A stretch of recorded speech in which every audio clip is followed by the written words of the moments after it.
안녕하세요. 오늘도 사연 살롱을 찾아주셔서 감사합니다. 30대 주부입니다.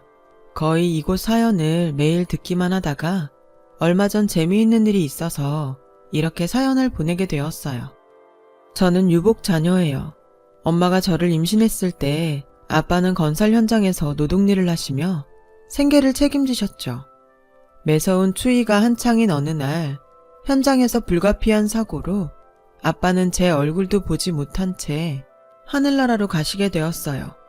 엄마는 평소처럼 출근했던 남편의 비보를 듣고 거의 실신하다시피 쓰러지셨고, 그 충격으로 저는 10개월을 채우지 못하고 1.9kg이라는 작은 체구로 태어났어요. 그 당시 흔하지 않았다는 인큐베이터에서 겨우 생명을 건질 수 있었다고 해요. 물론 돈 때문에 살던 집 보증금도 빼는 어려움이 있었지만요. 그 후 오갈 곳 없어진 엄마와 저를 살려준 것은 아빠와 친했던 현장 동료들이었는데요. 엄마는 제대로 몸조리도 하지 못했지만 아빠 동료들의 도움으로 건설 현장에서 밥을 짓는 한밭집 일을 하시게 되었어요. 거의 집이라고 할 수 없는 창고 같은 방이 하나 있었습니다. 엄마는 고민 끝에 저를 외갓집에 보냈어요. 그리고 당신은 돈을 벌기 위해 몸이 상하는지도 모르고 일을 하셨어요. 그리고 제가 3, 4살 정도가 되었을 때는 매번 바뀌는 건설 현장 때문에 한밭집 일이 쉽지 않다고 생각하셨고, 다른 먹고 살 방법을 생각하시는 중에 얼핏 보기에 중년의 나이로 보이는 여자분이 도배하는 것을 보고 저거다 하고 무작정 도배 일에 뛰어드셨어요. 당시 엄마는 아마도 도배는 기술직이고 기술이 있으면 어디서든 굶지 않을 거라고 생각하신 듯 했죠. 당신보다 나이가 많은 여자분이 일하는 모습에 더욱 자신의 장래를 생각해 도배 일을 배우고 싶었다고 훗날 엄마는 말씀하셨어요. 그 후 아침부터 점심까지는 한밭집 일을 계속하셨어요. 오후 늦게부터 저녁까지는 그 여자분을 따라 도배와 미장일을 배우러 다니셨는데요. 처음엔 기술이라 그 여자분이 가르쳐주지 않겠다고 하셨다나 봐요. 하지만 엄마는 죽기 살기로 그분에게 매달리셨대요. 저희 모녀의 사정을 다 들은 그분이 엄마의 간절한 손을 잡아주셨어요. 저희 모녀에게는 은인이 아닐 수 없죠. 그렇게 제가 초등학교에 들어갈 무렵 엄마는 어엿한 도배와 미장 기능사가 되셨고, 일을 가르쳐주신 여사님도 엄마의 열정과 또 꼼꼼함에 놀라며 그때부터는 본격적으로 여사님과 고정적인 파트너가 되어 일을 하기 시작하셨어요. 사람이 절실하면 아무도 따라올 수가 없다고 하던데 엄마는 조금 과장해서 마치 도배와 미장일을 하기 위해 태어난 사람처럼 일을 그렇게 잘하실 수가 없었다고 해요. 그리고 그 소문은 순식간에 퍼져서 제가 중학교에 갈 무렵에는 여사님의 권유로 작은 가게를 여시게 되었어요. 엄마는 자기 사업체를 가진 사장님이 되었던 거죠. 비록 큰 규모도 아니고 데리고 다닐 수 있는 기술자도 많지 않았지만 일단 손이 빠르고 꼼꼼한 엄마는 혼자 여러 명의 몫을 하고도 남는 사람이었고, 이런 일은 인건비가 공사대금의 많은 부분을 차지해 엄마에게 일을 맡긴 고객들은 좋아하시며 여기저기 엄마를 소개해 주셨어요. 그 덕에 엄마는 거의 매일 쉬지 않고 일을 하셨어요. 저는 그런 바쁜 엄마를 돕기 위해 철이 빨리 들 수밖에 없었는데요. 엄마 눈에는 철이 빨리 든 딸이 안쓰럽게만 보이셨나 봐요. 그래서 엄마는 저를 위해서 더 많은 일을 하셨죠. 엄마의 일이 늘어나면 늘어날수록 엄마의 성격은 나날이 괄괄해지고 여장부가 되어 가셨어요. 어릴 적 외할머니에게 듣기로 엄마는 결혼 전까지 그렇게 수줍음이 많고 소극적일 수가 없다고 했는데, 아마도 추측하건대 거친 현장에서, 그것도 건장한 남자들과 섞여 일을 하다 보니 엄마의 소극적인 성격도 변하게 됐던 것 같아요. 그리고 제가 크면서 무엇보다 엄마에게 고마웠던 점은 항상 일 때문에 바쁘고 힘들어도 언제나 저와 함께 저녁을 먹기 위해 퇴근 시간만큼은 꼭 지켜주셨다는 거였어요. 엄마는 당신이 아무리 바빠도 제가 항상 첫 번째라고 하셨고, 그렇기 때문에 늘 언제나 저에게 관심을 갖고 학교에서 어떤 일이 있었는지, 요즘은 무슨 고민을 하는지 알고 싶어 하셨어요. 그리고 한 번은 밥을 먹는데 이런 말씀을 하셨죠. 지영아, 엄마가 매일 열심히 일하는 이유가 뭔 줄 알아? 우리 지영이 잘 키우고 싶어서야. 지영이가 다른 집 딸처럼 엄마한테도 막 투정 부리고 짜증내면 엄마는 좋겠어. 세상에 굳은 일은 엄마가 다 할 테니까 우리 예쁜 딸은 할 수 있는 거 다 해. 그게 엄마가 바라는 일이야. 에이, 싫어. 엄마 힘든 거 뻔히 아는데 무슨 투정을 해. 그리고 불만도 없어. 누가 그래? 엄마 힘 하나도 안 들어. 엄마 하는 일이 얼마나 재밌는데. 엄마는 있잖아. 이렇게 재미있는 일을 하면서 돈도 벌고 그 돈으로 우리 딸도 키울 수 있어서 너무 좋아. 너무 행복해. 그러니까 지영아, 너무 애쓰지 마. 너무 빨리 철들면 엄마가 속상해. 공부도 꼭 잘할 필요는 없어. 네가 하고 싶은 일이 있으면 엄마는 뭐든 좋아. 엄마는 지영이가 행복할 수만 있다면 뭐든 좋아. 정말이야. 저는 그런 엄마의 진심 어린 말을 듣고 이미 너무 행복했어요. 세상에 우리 엄마 같은 사람이 어디에 또 있겠냐고 생각했죠. 이미 철은 들어버렸지만 엄마를 생각해 애교도 떨고 가벼운 투정도 부리면서 저는 사춘기 시기도 없이 청소년기를 보냈어요. 물론 공부도 나름 열심히 했어요. 그게 꼭 우수한 성적이란 결과를 가져온 건 아니지만요. 그래서 저는 서울에서 조금 떨어진 대학에 들어갔어요. 그래도 제가 공부하고 싶었던 유아교육과에는 들어갈 수 있었고, 엄마는 제가 하고 싶은 공부를 하는 거니 학교가 서울에 있건 경기도에 있건 아무 상관이 없다며 저를 칭찬해 주시고 아는 사람들에게 자랑까지 하시는데 제가 참 민망하더라고요. 하지만 내심 그렇게 좋아하시는 엄마의 모습에 저 역시도 기분이 참 좋았죠.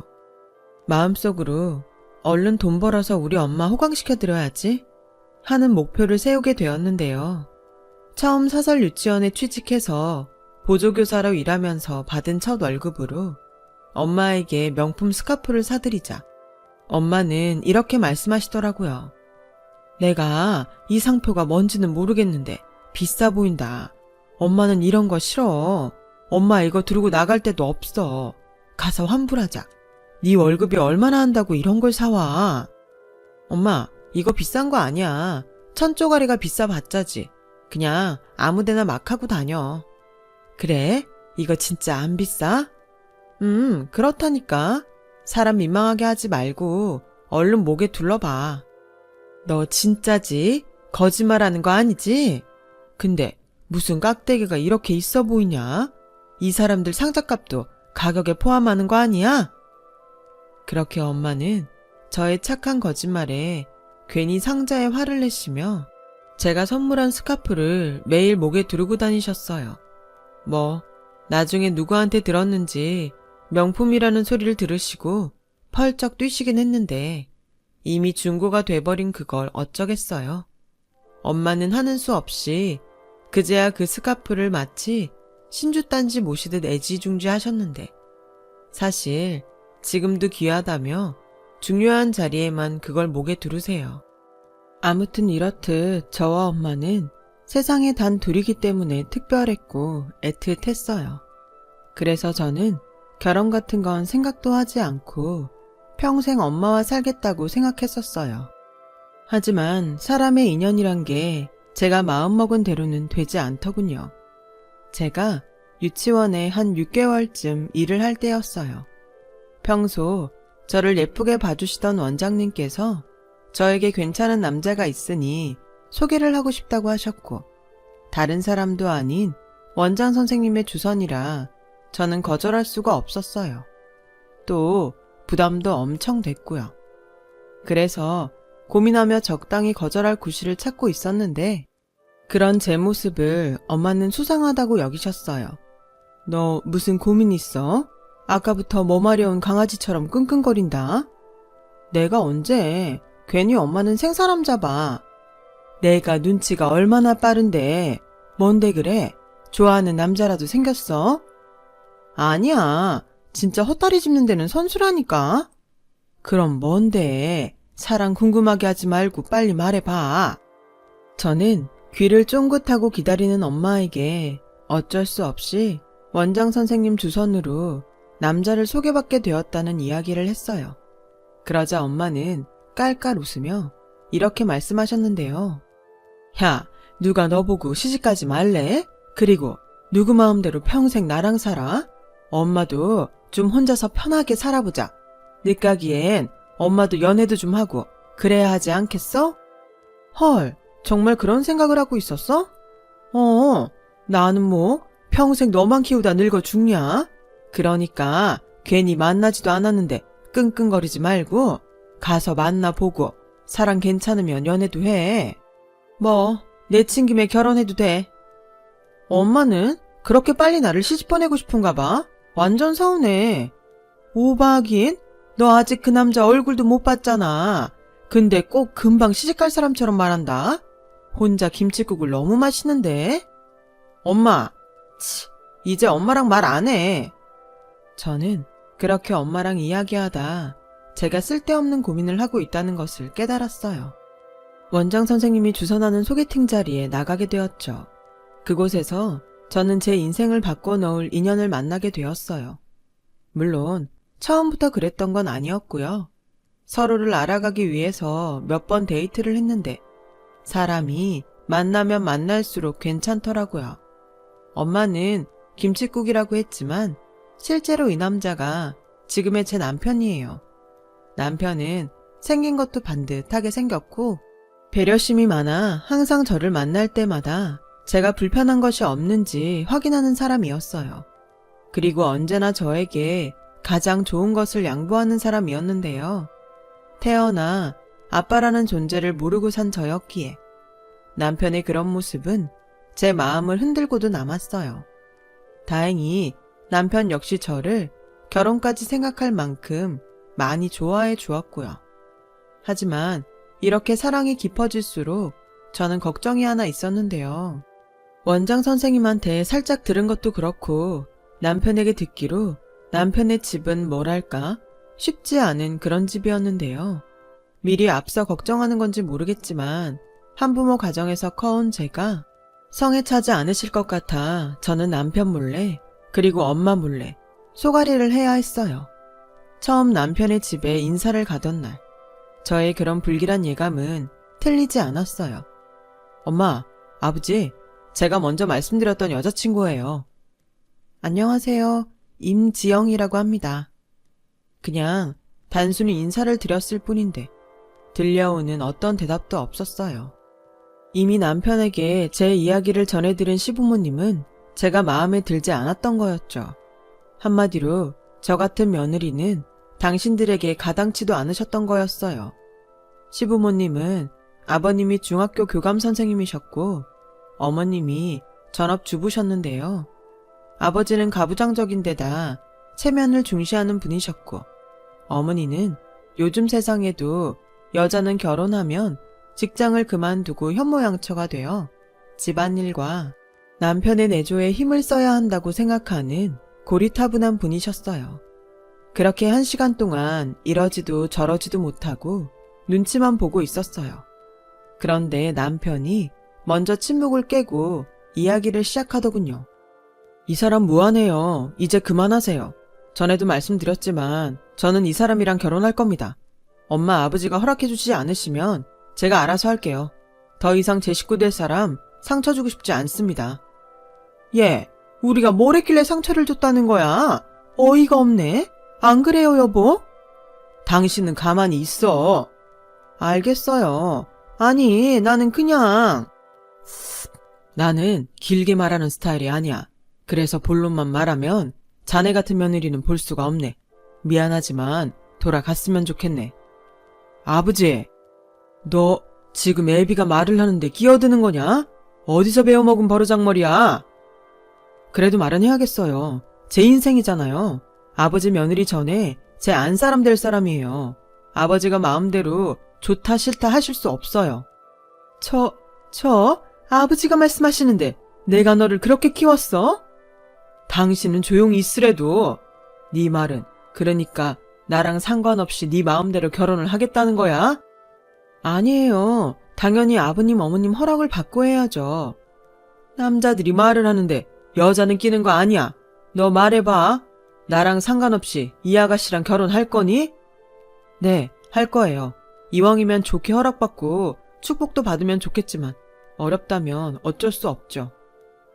듣기로 아가씨 어머니가 혼자 일을 해서 키웠다지? 그래, 무슨 일을 하시나? 공무원? 회사원? 도배 일을 하세요. 어머, 여자가 도배를? 세상에, 그 험한 일을 하신단 말이야? 시어머니는 저희 엄마가 도배 일을 한다는 소리에 많이 놀라신 듯 보였어요. 그리고 곧 다시 아버님의 눈치를 보느라 입을 꾹 닫으셨는데 이미 이 결혼은 절대 허락해 줄 수 없다고 생각하는 분위기였어요. 저 역시 이쯤 되면 결혼을 포기하는 것이 맞는 것 같았고 별다른 이야기도 소용이 없는 것 같아 시어머니처럼 입을 꾹 닫아버렸는데요. 남편의 결심과 고집은 그리 만만치 않았어요. 그리고 헤어지자는 제 말에 남편은 저희 집 앞까지 쫓아와 저를 설득했고 그 모습을 우연히 저희 엄마가 목격하시게 되면서 본의 아니게 헤어질 사이인데도 엄마에게 남편을 소개하게 되었어요. 안녕하세요. 지영 씨랑 만나고 있는 김기훈이라고 합니다. 어머, 반가워요. 내심 어떤 사람인가 궁금했는데 이렇게 보게 되네요. 우리 여기서 이러지 말고 괜찮으면 들어가서 커피 한잔 할래요? 아니요, 엄마. 이 사람 지금 막 가려던 참이었어. 아닙니다. 저야 좋죠. 제가 커피를 또 엄청 좋아합니다. 그래요? 나도 엄청 좋아하는데 우리는 초면이지만 아주 잘 맞을 것 같네요. 들어와요. 그렇게 남편은 저희 집에 들어갔고 뭐가 그렇게 재밌는지 깔깔거리며 엄마랑 이야기를 이어가는데 하도 그 상황이 어이가 없으니까 웃음이 나오더라고요. 그런데 또 그 모습을 저희 엄마가 아주 귀신처럼 보셨고 남편과 죽이 잘 맞아 장모님과 김서방이 되었어요. 그리고 남편은 저희 엄마를 보고 더욱 더 이 결혼을 해야겠다고 마음을 먹었다고 하더라고요. 부모님을 설득할 테니 저에게 조금만 기다려달라고 했어요. 저는 워낙에 두 분의 인상이 완고했기에 남편의 말이 그리 신임이 가진 않았지만 제 안에 남편을 원하는 마음이 저를 움직이게 했어요. 그 결과 3년이란 시간의 반대를 이기고 저희는 결혼식을 올리게 되었어요. 의외로 아버님은 당신이 마음을 결정한 순간부터는 그리 저에게 적대심을 가지시진 않으셨어요. 하지만 어머님은 계속 저를 못마땅하게 생각하셨죠. 그리고 아버님이 저희 엄마를 배려하셔서 당신 없이 결혼식 전 형식적인 상견례 자리를 갖게 되었는데요. 시어머니와 저희 어머니 사이에 작은 일이 하나 벌어졌어요. 듣자 하니 도배 같은 일을 하신다는데 고생이 많으시겠어요? 여자가 그런 험한 일을 한다니 저로서는 상상도 할 수 없네요. 네, 저 도배합니다. 미장도 하고 천장이나 벽에 관련된 일은 뭐든 합니다. 쉬운 일이라고는 할 수는 없겠지만 그렇다고 걱정하시는 것처럼 험한 일은 아닙니다. 괜찮습니다. 그래요? 뭐 그렇게 말씀하시면 저야 달리 할 말은 없고요. 본론으로 넘어가서 저희는 초대할 손님도 많고 결혼식장을 좀 좋은 곳으로 정하고 싶은데 혹시 생각하시는 곳이 있을까요? 저는 최대한 저희 쪽 수준을 맞춰주셨으면 하는데요. 수준이요? 뭐 알아서 정하시면 저야 반대하지 않겠습니다. 손님이 많으시다고 하니 사돈께서 좋은 곳으로 골라보세요. 아니 무슨 시장에서 물건 사는 것도 아니고 골라보라 하십니까? 그리고 반대하지 않겠다고 하시니까 제 기분이 좀 그렇네요. 제가 뭐 사돈한테 허락을 받는 것도 아닌데. 아, 어디서 어떻게 기분이 나쁘신지는 모르겠지만 기분 나쁘라고 한 말은 하나도 없습니다. 오해하지 마세요. 그리고 저는 딱 한 가지 부탁드리고 싶은 게 있는데 애들 결혼에 있어서 쓰지 않아도 될 돈은 좀 아끼고 싶어요. 그 돈으로 애들 사는데 보태주는 게 더 나을 것 같은데 어떠십니까? 아니, 결혼하는데 쓰지 않아도 될 돈이 있나요? 설마 예단 비용을 말씀하시는 건 아니시죠? 예단을 포함해서 말 그대로 애들 살림에 도움되지 않는 비용은 쓰고 싶지 않아서요. 예물도 그렇고 차라리 그 돈을 아껴서 애들 살림살이에 더 보태주는 게 저는 좋을 것 같습니다. 글쎄요, 저는 생각이 좀 다른데요.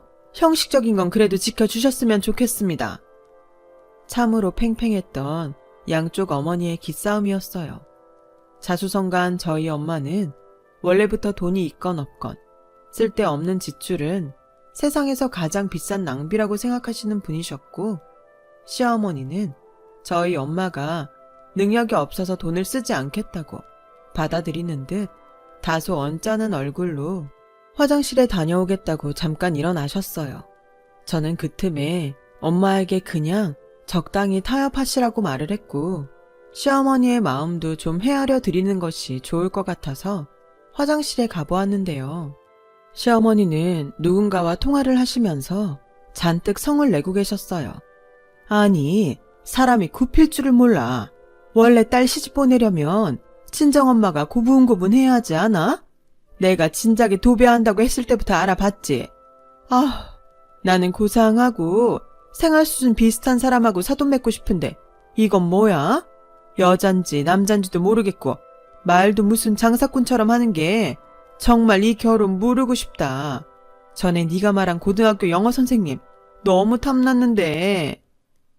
아, 듣지 않았으면 좋았을 것을. 저는 화장실 입구에서 시어머니의 통화를 모두 다 듣게 되었어요. 서로 민망한 일이 벌어질까봐 제가 먼저 자리로 돌아왔는데요. 남편과 저희 엄마는 이런 상황도 모른 채 또 뭐가 좋다고 죽이 맞아 깔깔깔 거리는지 제가 속이 타들어가는 듯 했어요. 솔직히 어렵게 허락을 받은 결혼이라 더 이상 시부모님에게 찍히는 일은 없었음 했던 게 그때 저의 마음이었고, 그래서 결혼식에 관련된 일들은 엄마를 설득해서 시어머니가 원하는 대로 최대한 맞춰드렸어요. 물론 엄마가 서운해 하실까봐 저희 엄마 눈치도 엄청 봤어요. 기집애, 시집간다고 아주 시어머니 편만 들어. 아니, 그냥 좋은 게 좋잖아. 그리고 괜히 그걸로 나 시집살이 시키면 어떡해. 그때도 엄마가 나서 줄 거야? 그야 당연하지. 아무리 시집을 보냈어도 내 새끼 마음 아픈 꼴을 어떻게 엄마가 봐. 나도 엄마가 그러는 거 못 봐. 그러니까 그냥 기훈씨 어머니가 하자는 대로 하자. 설마 기둥 뿌리 뽑자고 하시겠어? 그 여자 그러고도 남을 것 같던데. 엄마도 말 조심하고. 아무튼 우리 그러기로 하자. 엄마는 내가 시집가서 잘 살길 바라지? 아니, 정 그러면 이 결혼 없던 걸로 하던가. 기집애? 알았어. 엄마가 참으면 되잖아. 기둥 뿌리 한번 뽑지 뭐. 저는 엄마의 그런 쿨한 포기에 별 문제 없이 남편과 결혼할 수 있었어요. 그리고 결혼 후에는 다른 문제는 일어나지 않을 줄 알았는데, 시어머니는 상견례를 시작해서 당신이 저희 엄마를 이겼다고 생각하시는 듯 저를 볼 때면 엄마에 대해 함부로 말씀하시는 일이 종종 있었고, 제가 아무리 며느리지만 그런 말을 듣는데 가만히 있을 수는 없겠더라고요. 니네 엄마는 그렇게 험한 일하면 술도 마시고 같이 일하는 남자들이랑도 서슴없이 지내지? 남편도 없으니 무서운 것도 없으실 거야. 저희 엄마 술 한 모금도 못 드세요. 에이, 정말? 생긴 건 말술이던데? 저기에 아무리 저희 엄마가 바깥일을 하시지만 그런 말씀은 좀 조심해 주세요. 저희 엄마, 어머님이 말씀하시는 대로 되는 대로 사시는 분 아니세요. 어머, 내가 언제 그런 말을 했니? 얘가 아주 생사람을 잡네? 가만 보니까 너 니네 엄마 닮았다 얘. 어쩌면 말을 그렇게 거슬리게 하니? 유전인가? 저는 어머님도 마찬가지예요. 라는 말을 하려고 했는데 갑자기 초인종 소리가 나는 바람에 그 말을 참아 못했어요. 그리고 그 후에도 시어머니는 종종 저희 엄마에 대해 이러쿵 저러쿵 말씀을 함부로 하셨고 제가 뭐라고 할라치면 알았어, 발끈하지 마. 넌 무슨 여자애가 그렇게 다혈질이니? 내가 네 시어머니인데 네 눈치를 봐야겠어? 라는 식으로 되려 자기가 먼저 화를 내더라고요. 방귀 낀 사람이 성을 낸다고 어처구니가 없었어요. 하지만 내심 저는 시어머니가 저러는 것을 한편으로는 이해하기도 했어요. 물론 적당히 선을 넘지 않았을 때까지요. 시어머니는 평소 시아버지의 말과 행동도 그렇게 눈치를 보며 사셨어요. 시아버지와 함께 있는 자리에선 당신의 입으로 하고 싶은 말도 제대로 하지 못하며 근 40년을 사셨죠. 아들 역시 엄마인 당신 말을 듣지 않으니 가장 만만한 저한테 나름 갑질을 하시며 그 스트레스를 풀고 싶으셨던 것 같아요.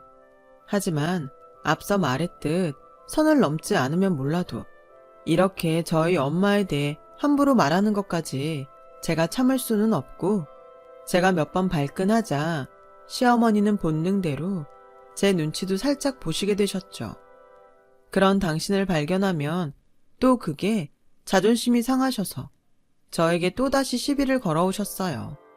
그리고 제가 다니던 유치원을 그만두면서부터는 사소한 일에도 저에게 며느리니까 해야 한다며 호출하셨어요. 당신 집안일을 시키면서도 살림을 가르쳐 주시는 거라면서 이유 같지 않은 이유를 갖다 붙였고요. 그리고 얼마 전 이렇게 사연을 보내게 된 진짜 사건이 하나 일어났는데요. 시작은 시댁집 천장에 누수가 발생한 일이었어요. 저희 시부모님은 20년 된 40평대 아파트에 지금도 살고 계세요. 지금은 아니지만 당시 그 아파트가 동네에서 가장 좋은 아파트였다며 입에 침이 마르도록 자랑을 하셨었죠. 위층의 보일러 고장으로 거실 천장에서 워터파크 마냥 물이 줄줄 흘렀고 그 일로 한바탕 난리가 났었어요. 위층에서는 당연히 당신 집의 문제이니 보일러를 고치고 또 시부모님 집 천장 도배를 해주시겠다고 약속을 했는데 이게 말이 쉽지 참 어려운 일이더라고요. 아니, 천장은 집 전체에 이어지는 건데 물이 샘 부위만 해준다고 하면 어쩌자는 거예요? 아니, 그렇다고 저희 집에서 천장 전부를 해드릴 수는 없죠. 피해보신 부분은 당연히 저희 집 때문이니까 해드린다고요. 말이 안 통하네 정말. 그러지 말고 해줄 거면 전부 다 해줘요. 사람들이 미안하다고 하면서 양심이 없네. 그깟 도배 얼마나 한다고? 그때였어요. 시어머니는 도배라는 말을 당신 입으로 뱉으시면서 저희 엄마 생각이 나셨대요. 그리고 위층 부부가 피해본 부분만 해주겠다고 완강하게 굴자 시어머니는 당신이 마치 이해하고 봐준다는 식으로 거실 부분 도배만 현금으로 받고 저에게 전화를 하셨어요. 예, 전에 우리 집 천장 얘기했지? 네, 그거 해결 잘 되셨어요? 기훈 씨가 은근 신경 많이 쓰던데. 신경만 쓰면 뭐하니? 실질적인 도움이 안 되는데. 네 시아버지도 집안일은 여자가 하는 거라고 알아서 하라고 하는데 정말 이건 아니지 않니? 아유, 머리야. 내가 스트레스 받아서 못 살겠다. 그래서 하는 말인데 니네 엄마한테 우리 집 도배 좀 해달라고 말이나 좀 해봐. 도배요? 위층에서 해준다고 안 해요? 싹퉁머리 없는 게 물이 생 곳만 해준대. 그래서 내가 알아서 할 테니까 돈만 달라고 했어. 그러니까 네가 말 좀 잘해서 이참에 우리 집 도배 좀 싹 다 해달라고 부탁 좀 해봐. 싹 다요? 너 왜 자꾸 사람 같은 말 시키니? 비용은요? 야, 가족끼리 그렇게 돈 해야겠니? 그깟 돈 얼마나 한다고? 사돈집 돈까지 받아야 해. 어머님 말씀대로 그깟 돈 얼마나 한다고 공짜로 해달라세요. 뭐? 너 정말 나랑 해보자는 거야? 이래서 없는 집에는 안 되는 거야. 엄마도 그렇고 딸도 쫌스럽다니까. 됐다. 내가 니네 엄마한테 직접 말하마. 시어머니는 그렇게 화를 내시고 전화를 끊었어요. 아니, 사람이 공짜로 부탁을 하면서 뭐 일이 당당하죠? 그리고 매사 우리 집은 없는 집이라고 무시하고 당신은 있는 집이라고 그렇게 과시하더니 왜 있는 집에서 없는 집 도움을 받으려고 하는지 저는 황당하다 못해 성질이 났어요.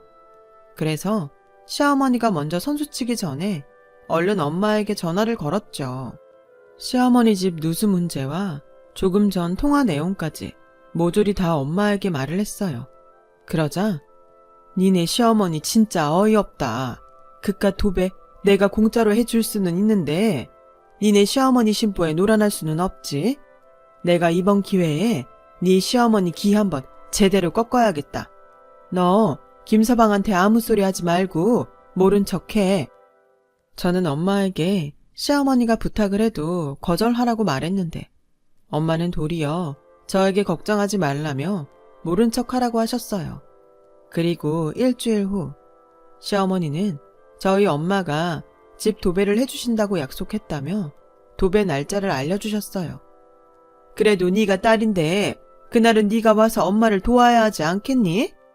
자기 집 일을 해주러 저희 엄마가 오시는 건데 이럴 땐 또 딸인 제가 엄마를 도와야 한다니. 아무리 어른이고 제 시어머니지만 사람이 참 밉상이었어요. 그래서 일단은 엄마가 시킨 대로 알겠다고 대답했고 대망의 그날이 되었는데요. 엄마는 평소 함께 일을 하던 사람들을 전부 시댁에 집합시키셨어요.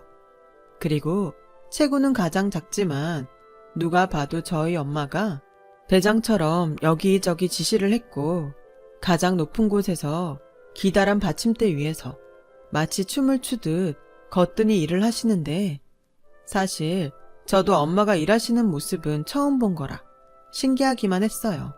멋지기도 했고요. 어이, 명호야, 거기 끝에서 무늬를 맞추면 안 돼. 가장자리부터 무늬를 맞춰야지. 그 벽지는 수입이라 신경 써야 해. 그래, 그렇지. 알려주면 잘하면서 왜 그래? 그래서 밥 벌어먹고 살겠어? 에이, 저 이래봬도 사장님 밑에서 독립해서 이제 저도 사장입니다. 그래, 너 지난달에 좀 벌었다며? 소문 자자하더라. 그러다 금방 건물주 되겠어. 사장님 쫓아가려면 멀었죠. 저도 사장님처럼 돈방석에 한번 앉아볼랍니다. 야, 그건 뭐 쉽냐? 나 정도는 돼야지. 그러니까요. 여기 업계에서 누가 사장님을 따라가요. 도배기의 신이시잖아요. 저는 앞으로도 사장님이 오라고 하면 오고 가라고 하면 가겠습니다. 여기 너 말고도 그럴 사람 많거든? 안 그러냐? 맞습니다. 맞아요. 제가 1등으로 올 겁니다. 저는 엄마의 일하는 모습을 보고 진심으로 멋있다고 생각했어요. 그리고 옆에서 저희 엄마가 일하는 모습을 넋이 빠져서 보던 시어머니는 마치 뭐에 홀린 사람처럼 서 계셨는데 그때 저희 엄마가 먼저 다가오셨어요. 사돈, 이제 얼추 끝나가는 것 같은데 한번 확인해 보시겠어요? 사실 이 정도 평수는 저 혼자 와서 해도 되는데 제가 사돈집에 도배하러 간다고 하니까 제 밑에서 일했던 녀석들이 죄다 몰려왔네요. 많이 어수선해도 이해해 주세요. 대신 일은 아주 빨리 끝날 겁니다. 아, 예, 딱 봐도 깨끗하고 좋네요. 그렇죠. 사실 이렇게 하려면 벽지값도 그렇고 수백은 주셔야 하는데 제가 가족이니까 화끈하게 돈 안 받을게요. 대신 우리 딸한테 잘해주세요, 사돈. 사실 저는 이 돈 안 받아도 이번 달에 많이 벌었습니다. 아니, 얼마나 버셨길래? 이건 원래 비밀인데 사돈지간이니까 편하게 말을 한다면 순수익만 이번 달에 1억이 넘어요. 어머나 세상에, 1억이요? 그것도 한 달에? 네, 저는 뭐 종종 이렇게 벌어요, 사돈. 그러지 마시고 운동 삼아서 저한테 도배 배우지 않으실래요? 우리는 가족이니까요. 남들은 돈 주고 운동하는데 이렇게 운동하면서 돈까지 버니 얼마나 좋습니까? 사돈만 좋다고 하시면 제가 노하우 다 알려드릴게요. 노년에 이만한 쏠쏠함 없습니다. 시어머니는 그렇게 저희 엄마의 말에 홀랑 넘어가셔서 요즘 도배를 배우러 다니세요. 늦게 배운 도둑질이 날 박는지 모른다고. 시아버지는 시어머니가 밖으로 돈이 노발대발하셨지만 돈맛을 제대로 본 시어머니는 더 이상 시아버지의 눈치를 보지 않게 되셨고 그야말로 예전과 완전히 다른 분위기가 되어버렸어요. 내가 이 집 가정부예요? 나도 이제 밖에 나가면 돈 벌어요. 아니 요즘 세상에 남자만 집에서 대접받으라는 법 있어요? 안 그러니 아가야? 네, 뭐 그렇죠. 요즘 세상은 아버님이 좀 이해해 주세요. 예, 이해고 나발이고 그동안 대접받고 살았으면 된 거야. 이제 당신도 집안일 좀 하고 그래요. 보니까 기훈이는 아주 잘하더만. 이렇게 저는 시어머니와 요즘 아주 친구처럼 잘 지내고 있답니다. 그리고 알고 보니 시어머니와 저희 엄마가 1살 터울이라 요즘은 사돈지간이지만 아주 중마고우가 따로 없어요. 대신 일부 시댁 집안일이 제 몫이 되기도 했지만 마음이 행복해서 그런지 힘든 건 잘 모르겠어요. 어쩌면 시어머니가 고맙다고 가끔 주시는 용돈 때문일까요? 이런 거야말로 상부상조가 아닐까 생각하게 됩니다. 언제까지고 이 관계가 계속되었으면 좋겠어요. 그런 의미로 이렇게 사연을 한번 적어봤습니다. 지금까지 길었던 저의 글 들어주셔서 감사해요. 즐거운 일, 신나는 일, 가득한 인생길 되시길 진심으로 바랍니다. 여러분, 사연 댓글에 응원과 현명한 조언 부탁드려요. 좋아요와 구독은 저에게 큰 힘이 됩니다. 오늘도 좋은 일 가득하세요.